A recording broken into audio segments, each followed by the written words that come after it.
Morning న్యూస్కు స్వాగతం. ఈరోజు ప్రధాన పత్రికల్లోని ముఖ్య అంశాలు.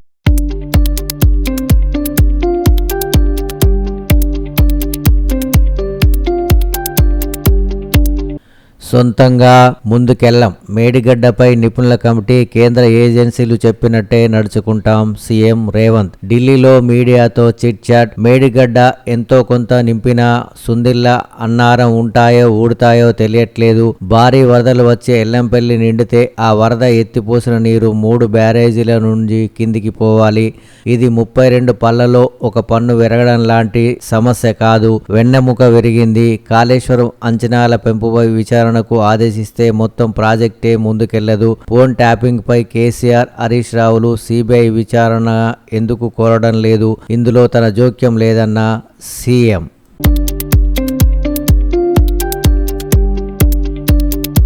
ఆర్టీఏ ఆఫీసులపై ఏసీపీ దాడులు. రాష్ట్ర వ్యాప్తంగా పలు చెక్ పోస్టుల్లో తనిఖీలు. హైదరాబాద్ సహా 12 ప్రాంతాల్లో 15 బృందాల సోదాలు. లెక్కల్లో చూపని రూపాయలు 2,70,720 నగదు స్వాధీనం. అనధికారిక వ్యక్తులు కార్యాలయాల్లో ఉన్నట్లు గుర్తింపు. చెక్ పోస్టుల వద్ద లారీ డ్రైవర్ల నుంచి ప్రైవేటు వ్యక్తుల వసూళ్లు. వారికి జీతాలు చెల్లిస్తున్నట్టు ఆర్టీఏ అధికారులు.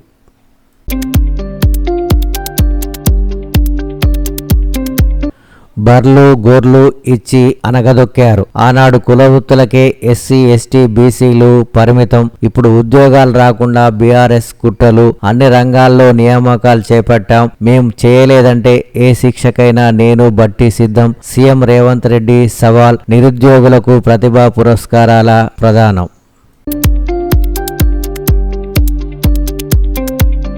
మురీద్ ఎయిర్ బేస్లో భూగర్భ కేంద్రంపై దాడి. ఉపగ్రహ ఛాయాచిత్రాలతో నిర్ధారణ.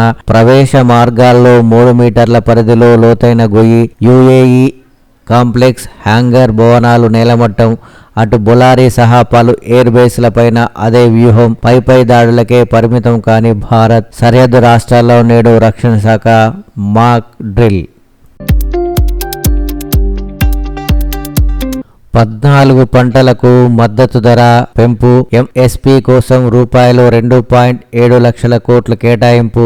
రైతులకు వడ్డీ రాయితీ కింద రూపాయలు 15.64 కోట్లు. అన్నదాతల పెట్టుబడిపై 50% మార్జిన్ ఉండేలా నిర్ణయం. బద్వేల్ నెల్లూరు 4 లేన్ రోడ్డు అభివృద్ధికి ఆమోదం. కేంద్ర కేబినెట్ పలు కీలక నిర్ణయాలు. కేబినెట్ నిర్ణయాలను వెల్లడించిన కేంద్ర మంత్రి అశ్విని వైష్ణవ్.